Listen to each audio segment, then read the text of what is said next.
A day in my life as a Filipino farmer here in Norway. Hi guys! For today's video, samahan niyo ako sa aking kwento na may konting kwenta. So yun guys, naglakad-lakad lang ako papunta sa mga kasama kong Pilipino rito. Kasi napag-usapan namin magtatanim kami ngayon, gilid ng kanilang bahay. Hindi naman halatang bored na kami sa buhay namin. Wala naman kasi kaming ibang gagawin dito kung hindi magtanim, matulog, cellphone, kapag day off namin. Napakasi kaming panggala ngayon kaya yun, tiis-tiis muna tanim-tanim.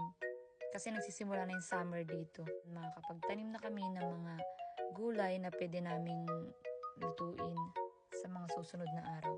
Pagpasensyahan nyo na guys yung boses ko. First time ko lang kasi mag voice over. Tapos yan, pinagpala ko na nga sila. Siyempre, alam nga naman ako magpapala, di ba? Gentleman naman yan sila ngayon ay. Ngayon lang, pero bukas hindi na.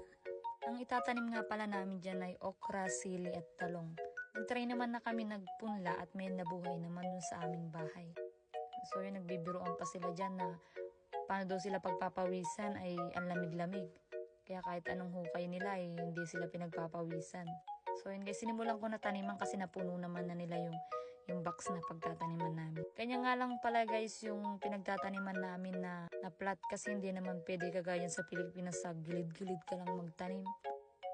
Lagyan ko lang siya ng tagda-2 buto per butas tas tag-1 dangkal.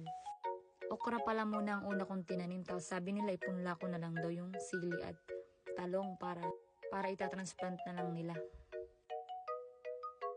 Siguro mamaya pag nakaisip kami mag-fishing ulit kami. Kasi kahapon nangawill kami, hindi ko na na-video. Pero nakahuli na kami ng mackerel. Meron na siyang sign na may mackerel na ibig sabihin sa possibility na makakahuli na ng madaming isda. So yun guys, balik tayo dito sa tinatanim namin. Dinidiligan ko na siya para matapos na rin kami at makakain na. Yun lang muna for today's mini vlog. Thank you for watching!